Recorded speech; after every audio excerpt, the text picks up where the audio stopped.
and welcome to the show. Welcome to In the Loop. I am WinnieSun. It's great to see you. You may have seen me on CNBC, as well as I'm a Forbes contributor. I did share out a new piece today. Definitely check that out. And of course, I'm a longtime managing partner of Sun Group Wealth Partners. I'm excited to be here with you with the one and only Greg Nibbler. Greg, hello. How are you this week?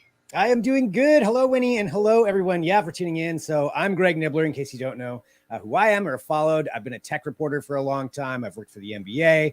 I've got a company called Two Box Media where we handle live streaming services. So all kinds of things along those lines, and just love being here every week talking about some cool things. There's a bunch coming up here that we're going to cover on this show. And as always, we want to hear what you think, what your opinions are. We are live. So, and since we're live, you may notice that I may start sweating. I'm just going to say that now. And that is not because of the live part. It's because it's very warm in Oregon right now and I cannot keep my house cool. So I'm just putting that out there. If random beads of sweat start coming down, it's not because I'm nervous about the show.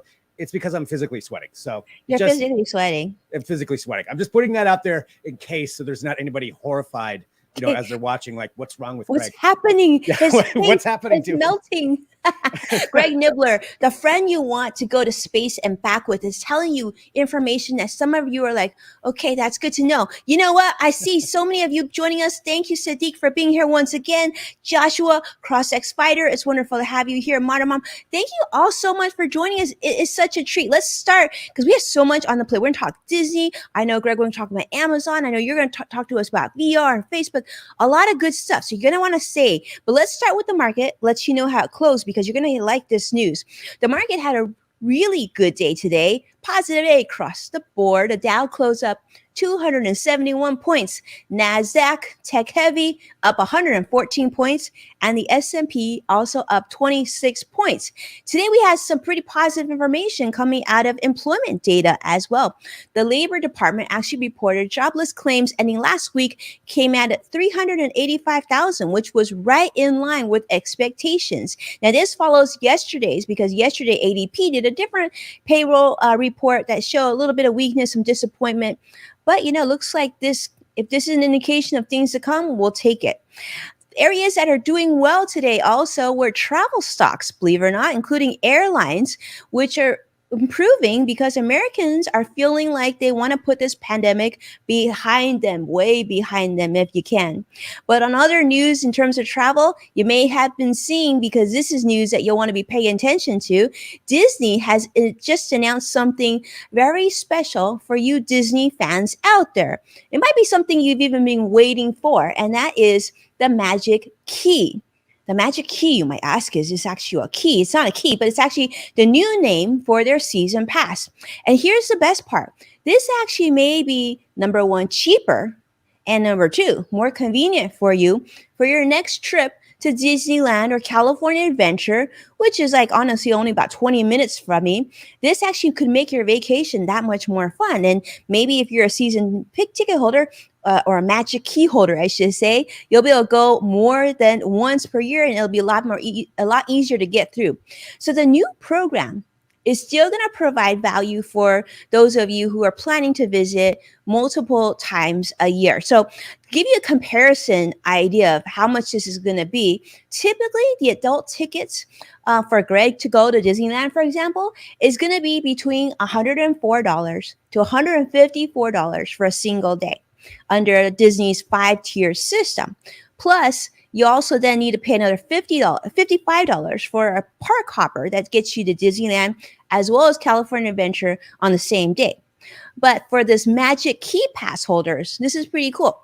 The pass holder system, basically the ticket for this Magic Key, I should say, is going to average between $399 a year for those of you who are like me here in Southern California, all the way to about $1,400 for those of you, maybe like Greg, who want that ticket where there's no blackout dates, plenty of flexibility, lots of great perks, and free parking. I don't know, Greg, have you seen this? No, I have not. I haven't been to Disneyland for quite a while, but that sounds like it's a pretty good deal. If you're thinking, it's $150, $200 just for a single day to actually wrap that in, especially, if you're nearby or you plan on going there quite a bit. That's actually kind of surprising that Disney is giving some savings on that. I think that's really cool. Yeah, I love it, Greg. And not only that, for me, this is awesome because if you're able to reserve your tickets, Disney is saying they really thought through this process. You know, during the pandemic, one of the things they did is they stopped selling season tickets, and actually, they even closed the park off to visitors for quite some time. So during that process, they want to solve some some issues, right? One of them being overcrowding, of course, what those new season passes will look like, and they wanted to make sure that they give pass holders as well as these magic key pass holders as well more value for their dollar. And this site might just accomplish this because if they're able to control how many people come in, then hopefully when you go visit there and you do make an investment to go to Disney, that the lines aren't so long and you're thinking, wow, this is a really great value. Want to say a quick hello too. I see Vicky joining us. I see Alvina, my dear friend Alvina on Facebook. It's wonderful to see you as well. Alvina, I'm going to tell you, is a media powerhouse. Wonderful to see all of you. Thank you so much for joining us. And Greg, when we talk about Disney, one thing you know how to do. This is a financial geek in me. You might appreciate this. I wanted to calculate, like, well, what was like the inflation rate of these passes, right? Because I did some research, and so Disney actually started their whole season pass thing in like 1983. I don't know, that was a long time ago, but the annual pass was about $100 per person. Or for adults especially. And so I thought, okay, well, now I didn't go with the highest one, which is like $1,400, right, with no blackout days, because I figured, well, that would include California Adventure and all these other perks. And then I didn't go with the California Pass because obviously that's the lowest. So kind of pick one of the ones in the middle. So I picked this pass called the Believe Key Pass, which is $949, believe it or not. And I said, okay, so being that this pass has been around for 37 years, it started at $100, so then what is Disneyflation? So based on my calculations, Greg, Disneyflation is in excess of 6% per year.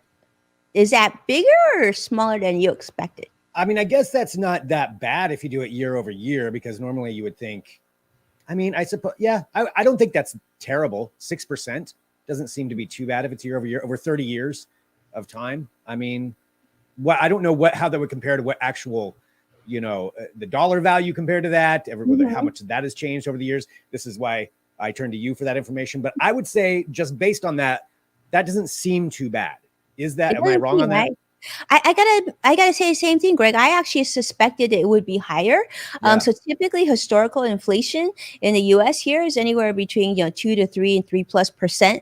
So obviously higher than typical inflation that you would see on things like like your groceries or things like that. So there's a premium for Disney, but I actually thought that number would be even greater. Now, interesting enough, because this is what I do, right? I also did a recent study on the cost of like university and college is averaging about 6% inflation as well. In some parts, even closer to double digits. So, Disney, college, I feel like it's like both getting very, very expensive. Maybe one day you're going to, and you can price this out too. Disney's also letting you pay for this on a payment plan too. You don't even have to pay for the whole thing in one swoop, which makes sense because if you're buying that full-fledged pass, $1,400 is a lot of money to devote to Disney per year. Definitely. I wonder, can you use it while you're paying it for it, or you have to wait until you pay the entire thing off? No, you can actually use it. Nice. But the only thing is, from what I see though, it seems like you can only make payments if actually you're based in Southern California, or actually in California, period. I think Northern California too. But I'm wondering what is, I guess that would sort of make sense because, if you're out of state, would you really justify the full-fledged, I think you'd have to be a pretty big fan. And I do know people who are that big a fan that go down 2 or 3 times a year. And that's just from up here, some friends that I have. So I think there are people that would make that commute, but you've got to be really, really dedicated to going there enough. I wonder how many times where it would actually make it worth it. I guess like maybe 3 times, probably. This is just going off the top of my head. But if you did it 3 times a year, I suppose that would probably work out, right? Well, I think if you lived in Southern California and got that select or the lowest pass, then for $399, I think you would need to go at least 4 times. But then you have to factor in things like, and parking is another $25 each time you park. So I think it can certainly add up. But I mean, it's nice to be able to reserve your date. I think that's cool. So if Yeah. you know you're gonna arrange vacation schedule with your boss and you be like, okay, I'm going to Disneyland this day. I know I can get in. It's not gonna be crazy.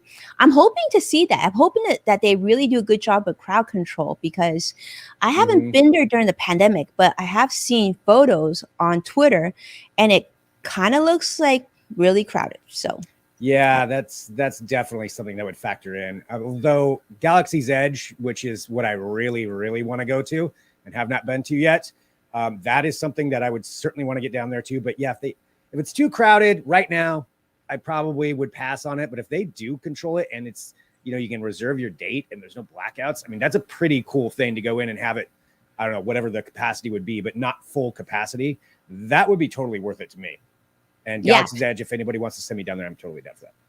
Okay, we're definitely going to talk more about Greg Disney in just a moment. Yes. But the other thing that I really want to talk to you about, Greg, is this. I know you and I were talking about Amazon lately, but Amazon actually today announced that they're going to postpone returning their employees to the office, those who actually work in the corporate office, until next January. And I thought this was interesting to talk about because, we've seen a lot of companies come out and say they're going to go back to work in August and then, maybe it was September. And so Amazon had originally said that they were going to send corporate employees back on September 7th of this year. But then we also saw Google, Facebook, Apple, Twitter also adjust their return to work dates. So everybody seems to be saying like October. I talked to a good friend at CNBC yesterday and they said maybe not until December, even though it was supposed to be September. Things are changing so quickly because of COVID. I mean, this is definitely going to put impact on a lot of corporate employees. Yeah. And I think it's kind of a bellwether too, because one thing that I follow for tech, there's a lot of conventions that happen in the fall or product releases. And we're going to actually talk about some of those here in a minute, but big things like that, where that used to have people attend them in person, they've kind of gone to a virtual thing. But then you have things like CES, the Consumer Electronics Show. And right now they're saying they're going forward with going back to having it. I think they're going to do kind of a hybrid thing, but actually having people in person and seeing all these companies, major players at CES. Like if Amazon's saying their employees aren't going to go back into the office and they're one of the big people down there at CES, what's that mean for that? And for anybody that doesn't know, that's the big tech convention at the beginning of January. It's usually first or second week. Vegas, I'm not sure which one this year. Right? Yeah, it's huge. It's huge. It's huge. And we know Vegas is having some problems right now with COVID. Yeah, exactly. Like, I wonder if this is just kind of a sign of maybe they start scaling some of those things back again. Just, the information changes so quick with all these different variants and people getting sick and Vegas having issues. Like, what's that going to mean coming up this fall or winter, into the next year? Well, that's a great point because Adobe, as you know, they have two events, huge events. And one of the events, which is their Adobe Summit, which usually almost occupies the entire Las Vegas strip of hotels. And they've announced that the next two big events that Adobe is having are completely virtual. Really? So it'll be interesting because CES is like one of those ones where I think it's kind of like Adobe Summit where it's like that interaction, right? That you can see things happening and you kind of want to be able to touch and feel. Yep. And that's, I guess it can be somewhat difficult to do virtually, but I don't know, Greg, I feel like you could totally crush it virtually. So I feel like CES, you should call Greg because I don't know, I feel like you would be able to handle that. I would not mind that. We actually covered it as part of my other show, The Inbox with Greg Nibbler. We covered it over, virtually, since it was entirely virtual. It was kind of weird. I mean, it was cool. You still got access to people and got to interview, but that hands-on with the actual products, that is a big part. And another big part of CES too is just like walking around and finding random booths with, companies you've never heard of that could turn someday into the next Google, but they've got some weird product that is just unexpected. Like, that part's a really, really cool feature of it. And you can only really do that in person. But if it's not safe, virtual, I'm all down for it. And I have no problem covering it that way. But it'll be interesting to see where we go this year. I mean, it'll be interesting. Yeah. Yeah. Yeah, and there's it's so much going on. I mean, I think like even before we jumped on, and people are talking about these different variants and whatnot. But Yeah. safety first, so that's good. But look, I mean, so you're right. I mean, one thing that the announcement was interesting from Amazon was that they're saying that they're actually not going to be requiring their employees to go back vaccinated, but they are saying that if you're not vaccinated, you will be required to wear a mask in the office. So it's a little different from some of the other tech firms which are requiring vaccination. So this vaccine mandate seems to a lot of the big employers right now are embracing it and trying to get more people vaccinated so that they can go back safely. So I don't Yeah. know, but I know you got some really cool Amazon news that I'm excited to hear about too. So Yeah. do tell. Yeah, let's talk about some of the products. So this is an announcement that came out last week, and especially for anybody who has an Amazon Echo device. I'll try not to set off your devices too much, but they did. You know what I'm talking about. Alexa.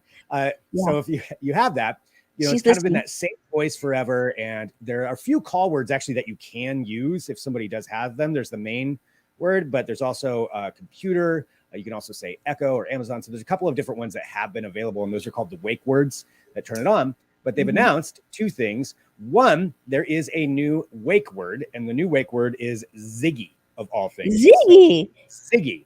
I mean, and is there's that active now? what's that?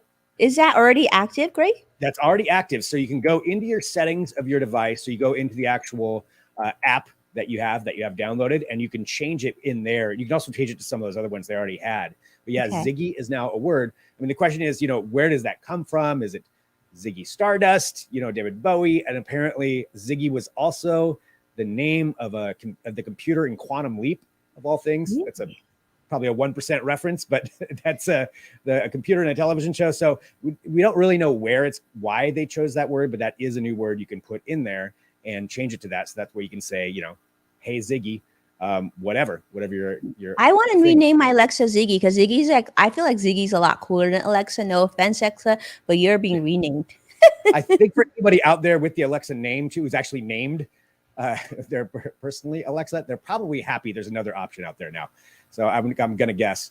So you've Yeah. got that, and then there's also a different voice now. So it's kind of a more, as they said, just a more masculine-ish voice. So it's a deeper voice that they've got. So that's another option that you have that you can change it to as well if you're tired of hearing the same voice that you've been getting before. You could do that actually just by telling it to. All you have to do is say, hey, change voice, and the voice will instantly change. Change the voice. Yeah. Change the voice every day. I know Sadiq is saying Ziggy Marley. Oh, yeah, I know. Yeah, I Ziggy think Marley. I don't know. my Alexa's getting a lot cooler. What about you, Greg? Which way are you gonna go? You gonna stick with Alexa? Or you gonna go Ziggy? I'm trying Ziggy just to test it out, just to see if I prefer saying it or not. I've got both. I've got Google and I've got Echo devices, so I like to try out the new features of each one of them, whatever does come out. So I'm trying both the different voice, and which kind of throws me off each time because I'm so used to that standard voice on the Echo device. I'm like, wait, what is that?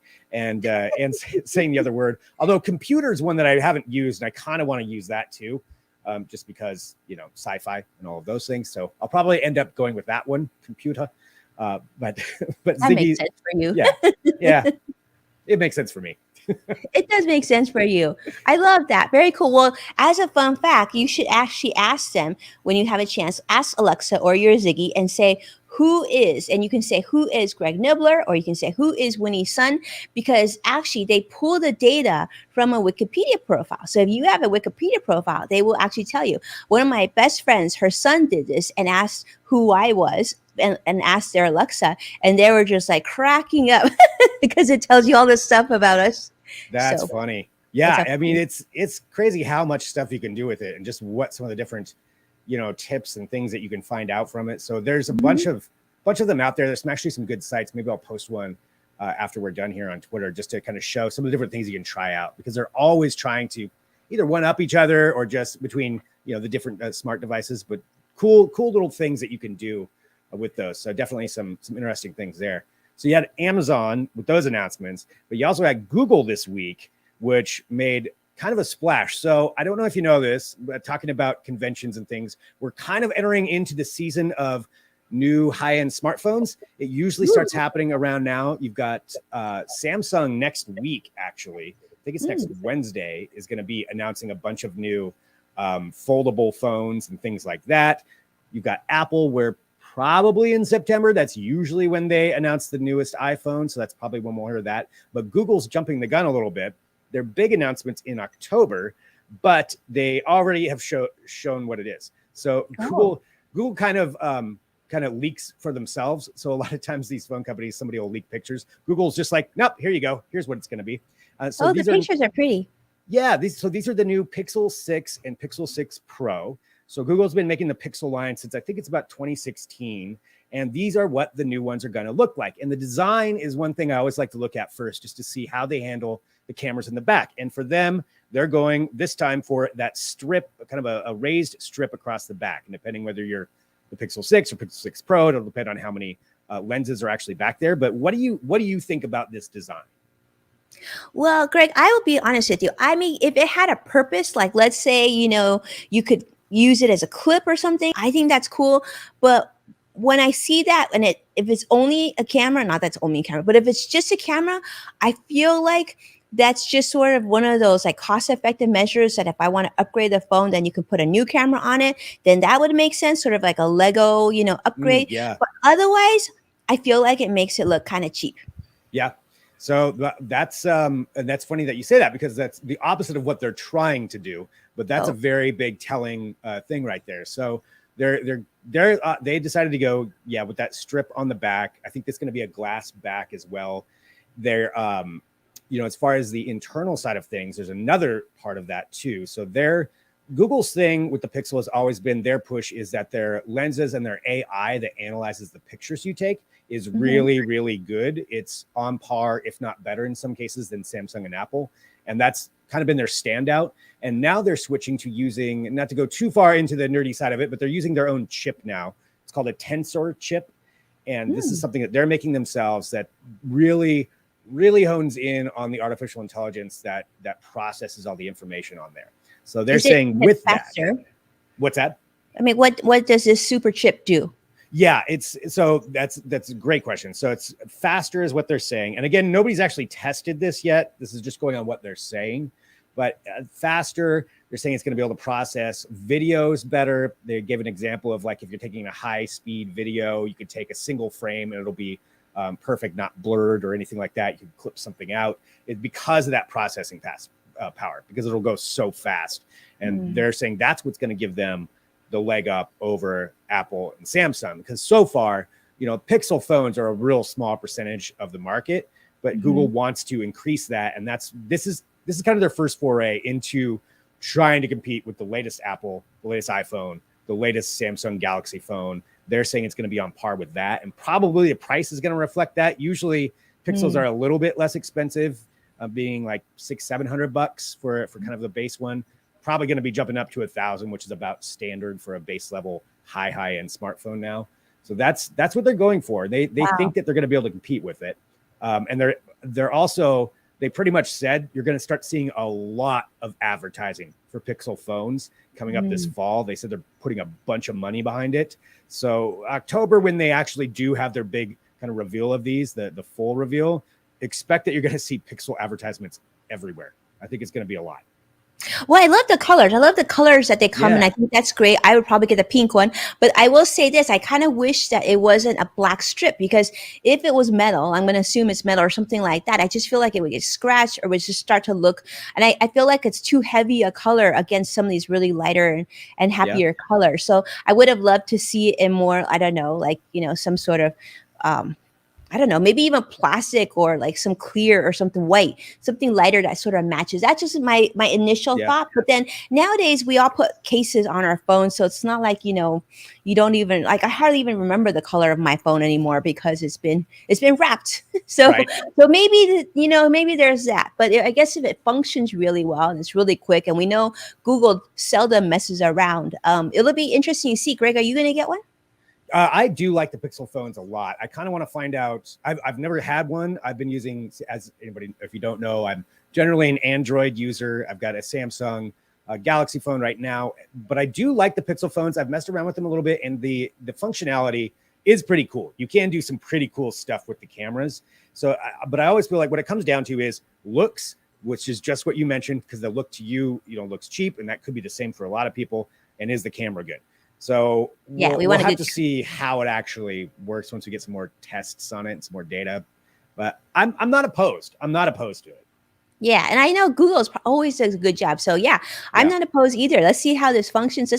Let's see how you feel. Are you going to be picking up this Google Pixel phone?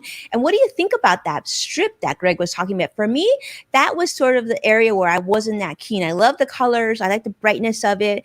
But this piece, I don't know why they did this. I'm not a fan. I just feel like it doesn't help with the aesthetics. Maybe if it helps with the functionality, I feel like even cases would be hard to put on this thing. So to me, it's just like, I just feel like it's an afterthought. Like maybe, we just had to put it on and we'll just make it black. But look at the black and the pink. I don't know. And the yellow. I just feel like it made a light design. It doesn't make sense to me. I'm guessing the designer of the iPhone right now is like, ugh. It could be, yeah. We'll have to see what iPhone goes with too, with their new one. Again, probably September. Apple doesn't usually tell anybody until about a week or two before they make their announcement, but we're expecting there will be a new line of phones, of course. So yeah, it's just how are they going to design it? Are they going to have it completely different, or what if they already designed it and they went with a strip too, and then it's just gonna be embarrassing? Then I'll be like, okay, everybody has a strip. Yeah. So why not make it a money clip then, or a credit card clip?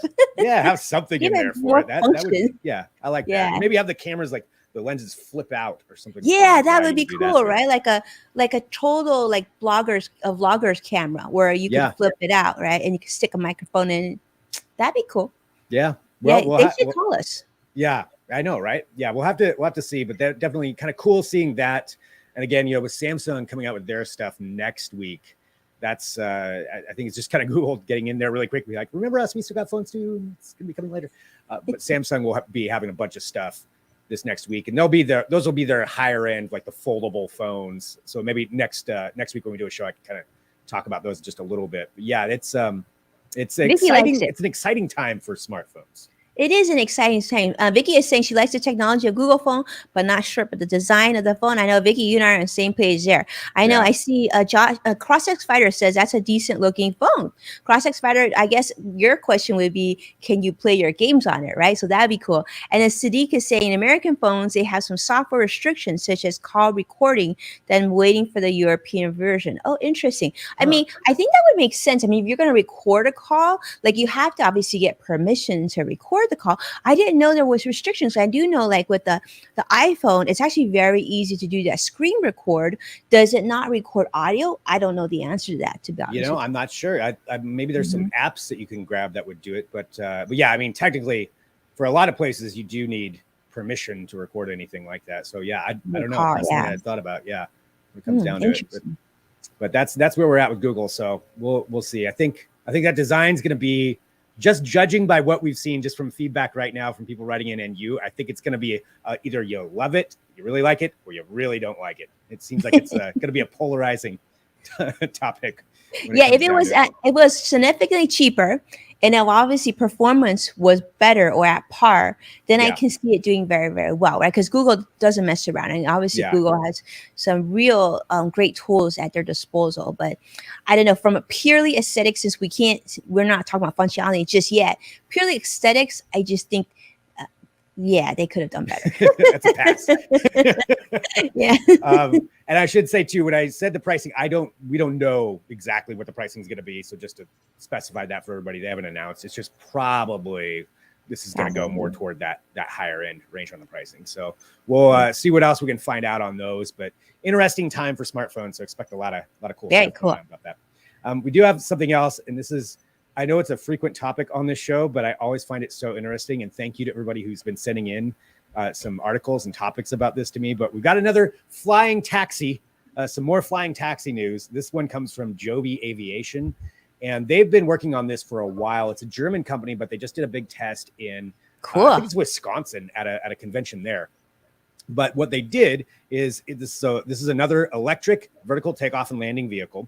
A few companies working on these. This is their version.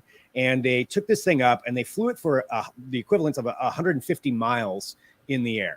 And that's a long time to have something up in the air like that. So this was a pretty cool test and showcase of it. So this thing's got 6 rotors on it. It's designed to hold, I think, up to a few passengers. There's different variations of them. They've got a few different kinds of them. But the whole goal is, it's zero emission. So they say that that's going to be naturally a lot better for the environment. I mean, it's just electric power. But 150 miles is a long ways for a flying vehicle, to have that battery hold that much. That's incredible. I mean, that can get me to Los Angeles and back, Greg. That would be amazing. Skip all that traffic. Yep. Yeah. And that's what they were just showing, you can go from, I think it was San Francisco to wherever they were going right there. But it's just showing just some of these different kind of commutes and things that you could do. I think, what was the other one demonstration? They said LA to San Diego, Seattle to Vancouver, Portland to Seattle, all those kind of quick flights that you could do with that. And since it's electric, less emissions, vertical takeoff and landing, they could have these on the tops of buildings, and where you can just park it in the backyard. It doesn't look that big. You could park it in the backyard. And then I think this would do really well in some of the smaller airports, right? You could just park it and then charge it back up, and bada bing, bada boom. Yeah, you have a few of them going, and that's what their goal is for those kinds of trips, like that. Some regional. All right, Greg, gotta get it. Yeah, we got it. We got to get him one. Where are you gonna? Okay, so Greg, quick question: where's the first place that you would take that to if you had one? Let's see. Well, if it was going from where I am now, like 150 miles away, where would I go? Right now, I would probably take it and hop over to the Oregon coast, which is a place that I go quite a bit, but to skip all the traffic and not have to go over the mountain, just go and plop right down over there. That's probably the first one I would do, just because of that radius. Also, Seattle, that'd be pretty fun. Not to have to sit in traffic, because that can take a long time depending on the traffic. So I like that kind of just little quick puddle jump regional hub thing, and the ease of not having to go probably to a huge airport and do all that. Just like go downtown, hop on top of a building, and fly right up. That's pretty cool. That is super cool. That is really, really cool. I didn't know Curtis here. Well, I mean, that's what I was going to say. Like, so Curtis is my creative director, and we actually have had to make numerous trips to LA for filming for Good Day LA. And usually I'm on their morning show, which means we actually have to leave the office around like 5:30, 6 o'clock in the morning. So for sure, I think, post COVID, of course, we would take this scene from my office and we would take it to Good Day LA Studios. I think they have a location on the top of their roof for helicopters. So this it would fit perfectly, right, Greg? Yeah, that's exactly. That would be great.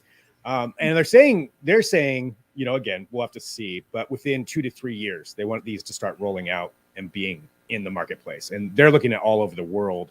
They're German based, so there's a bunch of European places they're going to go, but also clearly the US. There's a lot of regulations that they have to go through, and that's kind of what they're working on right now. But this demonstration shows that the machinery's capable and ready, and that's what they want to showcase with it. And then it's just getting through. There's probably going to be legislation, so that's what'll slow some things down. I'm sure there's a lot they got to figure out with it, but it's gonna happen. Like, it's happening in I would say 2 to 3 years. You'll start seeing these, maybe sooner. There's a bunch of other companies working on it too. So Greg, my son is 12. Are you saying that perhaps when he gets his driver's license, he'll also be getting his flying license?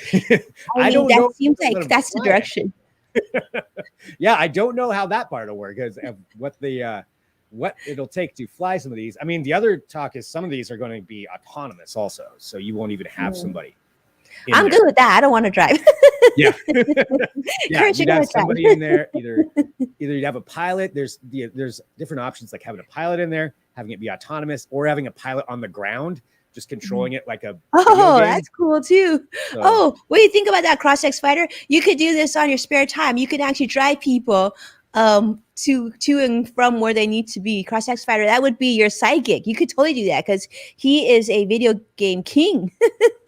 There you go. There you go. Side hustle. That's what, that's where gaming pays off. Okay. My kids will be so happy to hear that all their gaming, they could actually have a future driving drones for people. The more we're talking about this could be exactly what they could be doing. It's their right. driver's license. Okay. Greg, I feel like, Greg, we should come up with a virtual driving school, like a flying school, Greg. create this, and then we could have students at our school teaching them how to drive automated drone, blah, blah. Yeah. Yeah. I mean, I'm on board. I don't know if I would be the best teacher. We might have to, but I mean, you could. We'll find someone good. My husband's an incredible driver. We'll find some really great people to teach the school. But look at Greg. I'm thinking there's going to be licensing requirements. I mean, this could be our future retirement right there. Yeah, there it is. All right. We'll have to get to work on that. The Loop Drone Driving School. There you go. Cross-X Spiders, like I'll be a professor. Nice. All right, we already got our first hire right there. Oh yeah, it's always cool though. Just so I think we're going to see more and more of these kinds of things coming up with just demonstrations. That is really cool. Flying taxis and cars. So that was something that was in the news. Okay, here's one other thing, and this has kind of switches gears, talking about virtual reality. And there's a lot of companies doing it, but Facebook owns Oculus, in case people didn't realize they bought Oculus. So one of the most popular VR systems out there, but they also have a research team that kind of looks into where virtual reality, augmented reality are right now and how it's going to evolve. And they're anticipating that a lot more people are going to get into it, using it even for work purposes. But one thing, this is just an experiment. This isn't something that's necessarily going to come out, but they wanted to take a look at what it's like for people who, when you're wearing one of these things, sometimes when you have your VR goggles on, there's a pass-through function on a lot of them to where you can see other people, but they can't see your eyes. So they wanted to do an experiment to see what it would be like if you could actually pass through the visual of somebody's eyes while they're looking at you. And that was what they were kind of working on, to see how that would actually translate. So there's an example. So you could actually have the eye contact factor. And this is looking at, a world where everybody's wearing these at work or in social situations, and you can flip this on and right. It's so creepy looking to me, but don't look at me. Yeah. And I think even one of the head people on this design team, one of the bosses, was like, yeah, that's weird, but I guess I see what they're going for here. So it's trying to bring back, the idea of having eye contact with somebody. Yeah, Vicky is saying scary. Vicky, I'm with you. It really is. That is scary. I gotta say, I will be okay if the next future where we don't have to make such distinct eye contact, because eye contact in small amounts is good. But you know how when you talk to somebody and they're literally staring at you, making total eye contact, it's very eerie. And I feel like if we're gonna go VR, that should be Greg. You should tell them we should not do that. Dear tell Facebook, them. No. What if your eyes change colors and stuff like that? That'd be really freaky. Yeah, it's kind of weird, but if this goes like all these people are predicting and putting money into, VR is going to be more and more a part of our daily lives, whatever that looks like. So that's kind of what the idea was behind that, just to see if people will how they'll respond. So Greg, I'm thinking, okay, so let's say I'm talking to you and you got this stuff going on, right? I'll be like, can you make the function so I can see the ticker tape with the stock numbers going up and down on your eyes? Probably. Maybe, yeah. See, maybe that would help maintain the eye contact. Then I could watch you without feeling that weird about it. Yep. Yeah, I think that's good. Yeah, I'm with you. Too much eye contact. Yeah, that'll get. It's a little eerie, and of course, how it looks like, because Sadiq is saying that Facebook's teaming up with Ray-Ban to make their first sunglasses. So, are these going to look cool? Like we talked about Google's Pixel phone. I like to see, what these look like too. They got to look good. Yeah, I mean, there's a bunch of research and development going on in all of those, for whether it's VR or AR and smart glasses, and there already are some smart glasses out there. I mean, eventually it's going to get to smart contact lenses. We're going to skip all of that altogether. That'll just be what you have on, and go into the Black Mirror kind of territory. But yeah, it's kind of interesting. I'm excited about some of it, and some of it is creepy, like weird eyes that are staring at you. That part's a little bit. Vicky is saying, "I have got eye on you." There's their catchphrase. Yeah, there it is. There you Contact go. their marketing team. Boom, boom. So, yeah, just kind of interesting to see where that's going to go. But that's something they're working on, and I think creepy number one. Maybe there will be a good function for Halloween later on. Always cool to see what people are doing. It is cool, Greg. And this is why we love your segment, because you share us. So every time, like, you give me stuff to talk about for the whole week. I just love hearing these stories. Okay, what else we got? Well, here's something that we talked about earlier in the week. And this may not necessarily be tech. I mean, I guess it kind of is, but it's nerdy. So for sure. So in sci-fi. So it's talking about Disney. And you were bringing up earlier, they have the different passes now, but they've announced more information about this stay that you can do. And it's something I've been teasing for a long time in association. I'm so excited about this. With Galaxy's Edge, Galaxy's Edge being their entire Star Wars themed area. They've been saying for a while now that eventually you're going to be able to stay there and be part of a Star Wars experience. And we have more info on it. One of the things they released is they were talking about what the pricing is going to be. Mm-hmm. I'll get to the pricing here in a minute. I'll tease it. It's the price of an IRA. Yeah. Okay. Or a Roth IRA. For those. Okay. Yep. That's exactly what I was going to say. You nailed it. So it is. This experience, though, is pretty cool of what it would be if you're a real Star Wars, nerd. And it's kind of like the ultimate LARPing, if for anybody who knows what that is, live action role playing. It's going and you're going to stay at this hotel. The whole experience, you're going to show up. They've got what looks like a spaceport, and you go in, and then you travel to a galactic star cruiser, where you join up on the star cruiser. You dress up for the part. You dress in whatever some different Jedi clothes, and you stay in a hotel that makes it look like you're on a giant star cruiser ship. All the restaurants are themed that way. Everything on this in this entire hotel, you're not actually going to a star cruiser. Everything in the hotel is themed to look like that, and they've got tons of actors that are going to be playing the roles of aliens, different people on the ship. They all interact. They all apparently stay in character. So fun. It's so dorky, but I really want to do it at the same time. I'm totally doing this. Yeah. It's going to be in Florida, though, so we got to wait, because right now, Yeah. Well, they're going to have them, even looks cool. Right? I mean, and taking a look, I'm just looking at some of the different things that they're going to lay to you. Yeah. First class cuisine. They're going to have live music entertainment. So maybe they have, the band from Tatooine. They've got all these, real lightsaber props. They've got different things you can do, interacting with lightsabers. And there's secret missions you can engage on. Ooh. Where you'll form a secret plot, apparently, with one of the actors on there. And you'll do all these different kinds of things. This is so cool. It's so cool. I would be totally down with this. I know. The price, though, and that's what we're looking at. There we go. And so what I'm seeing right now is it's starting at $4,809 for 2 adults for a 2-night stay.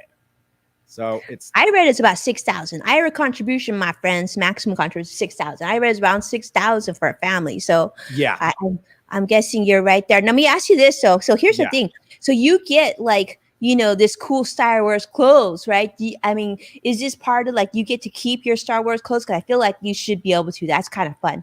For that kind of price, yeah. But I bet that could be an add-on too, because that price I just said, I think that's one of the base prices for 2 people. So I'm sure there's just so many different add-ons you can throw onto that. Add-ons. I think it includes food. It doesn't include. They have alcoholic beverages, some other stuff that's not included on it. So I'm sure there's plenty of ways you can upgrade. It's like it's like being on a cruise ship without being on a cruise ship. So it's like I get that, because I know Disney does a great job with their cruise ships. They even have this thing called Pirate Night, where you dress up as a pirate and you do that whole experience. But this is kind of cool because you're getting that without actually having to get on a boat. But you can have this. I feel like, what? I feel like we're gonna have to definitely bring the cameras for this. This is some pretty exciting things. We should do this, Greg. When the pandemic is all behind us. I'll bring my family. We'll meet out there, and we should totally. Curtis, you coming too? We're gonna film this thing because this should be a lot of fun. Oh yeah. I have no problem being a nerd for 2 days. I can definitely do that. Only 2 days. Only 2 days. The rest of the time, as everybody knows, very cool. Very cool. Yeah. This sounds like so much fun. Swinging around a lightsaber, interacting with actors who are paid to be. You would say it out loud. I have a lightsaber downstairs, really. Actually, nice. Yeah. See, so you're already one step above the game. Yeah, the question is, which character, for those who are watching, which character do you think Greg could play in Star Wars? Ooh, okay. Yeah, if I were to play one Yeah. from an actual Star Wars Which one? Like movie, which one? Yeah. Because I feel like I could see you in some live action movies, just so you know, Greg. So I'm thinking you're thinking this. I mean, So I'm down. Mandalorian calls right now. I'll be on a plane. But yeah. yeah, And I'm on board. Sadiq makes a great point because today Virgin Galactic just announced that the price of flight on their fancy space shuttle thingies, 450,000 big ones. So yeah, definitely going to this event where you actually don't go to space is, I guess, kind of a bargain then, huh? It's like really cheap compared to that. Yeah, definitely In compared to that. comparison. And that's what, 10 minutes?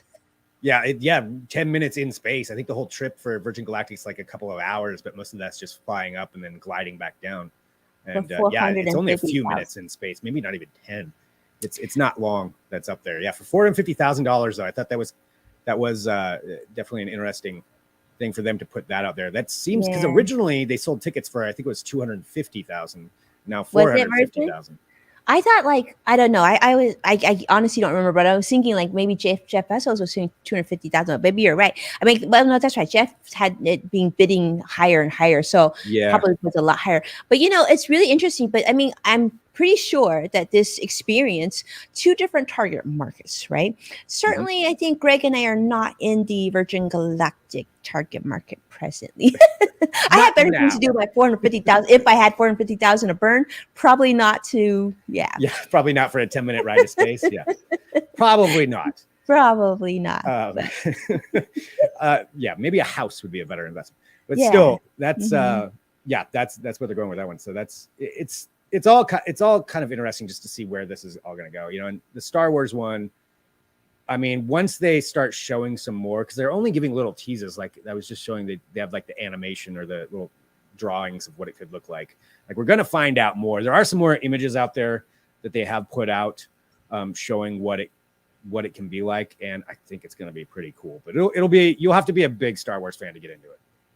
I think it's worth it just to do. I mean, because what I like about this is, because I didn't hear you talk about this, I'm assuming this is that I don't think they're selling this as one of those like vacation packages or timeshare. So I think that's good. So that way you can have that experience without committing to this. Because I'm sure this is sort of those one-time things you would do. I can't see you repeating this like multiple times.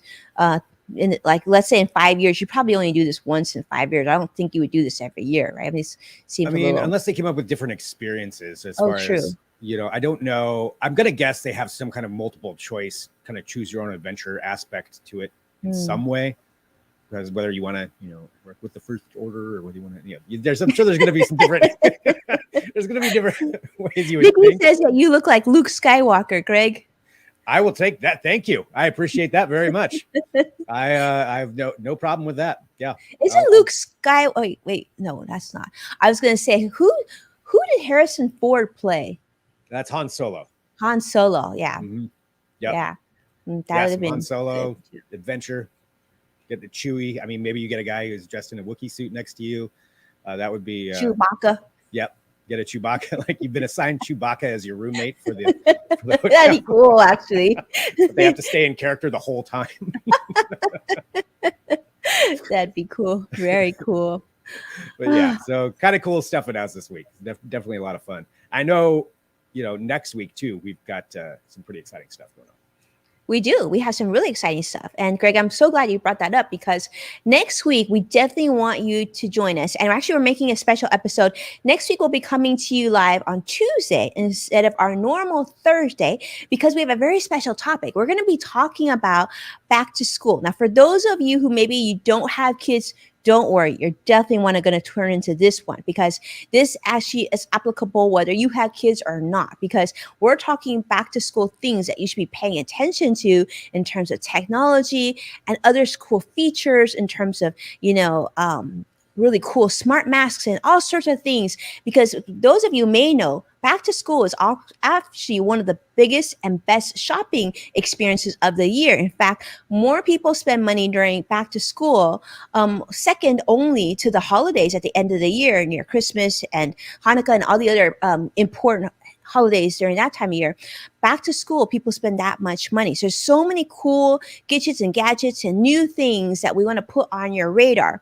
So whether you have a student at home or not, that's definitely a show that you don't want to miss. So that'll be next Tuesday, same time, 2:30 on West Coast here, or 5:30 if you're joining us from the East Coast. And we really, really want to make sure that you're here, because I know Greg's and I are preparing some really, really cool things. We're going to have a lot of fun demos too, I think. Yeah, I am excited for that. I will not spoil anything, but I am very excited for the demo segment that's going to be a part of that. And yeah, like you mentioned, there's so many different aspects too for all of this, and especially the times that we're in. We're going back to school, whether it's virtual, whether it's in person. So if you have any questions, or if you want me to maybe feature something to talk about something tech-wise, please send me a message, on Twitter at Greg Nibbler. You can email, you can contact us any number of ways, however you want to get a hold of me. LinkedIn, Greg at twoboxmedia.com. You can email me there. Let me know what you're interested in, and I can see if I can maybe feature some of that as well. But definitely some cool stuff. And things to think about when it comes down to that. So we're really excited for that episode. And I'm just excited for everybody who tunes in and joins us. Like, thanks everybody for the comments today. Yeah. Thank you so much. And thank you for the compliment, the Luke Skywalker compliment. I know. Thank you, Vicky. That was so kind of you. Vicky is joining us from the UK. So definitely, Vicky, tell all your friends. It's going to be a really fun show. That was talking about back to school. As you know, this year, back to school spending we're expecting to pass $38 billion. So wow, it's going to be a lot of money. So you're going to want to know how to spend your money in a smart way. And so we're going to give you some different ideas. We'll also be going live next Tuesday, not only on the channels that you're joining us from today, but we'll also be joining us from Amazon Live next week too. So that'll be a lot of fun. So you can choose the platform of your choice, and that's what we will be. But Sadiq is saying, may the force be with you. Yes, may the force be with you as well, Sadiq. Absolutely. Sadiq, thank you. Thank you so much. And thank you all so much for tuning in. As Greg said, yeah, definitely reach out to you, to us. We love to hear from you. And of course, if you have any other ideas, this was what makes this show so special. And thank you so much for the kind comments. I think Sadiq also said that he likes to watch the show because this is a happy show. Yes, we are. Thank you so much. Yeah, appreciate it greatly. And yeah, all of you who join us every week, thank you. Thanks for telling people and sharing it as well. We just want to have fun, and it's always fun. Being with Winnie here on this show is always fun, as you all know, and it's also fun having everybody else here and being a part of it and the interaction. Yeah, so appreciate it all.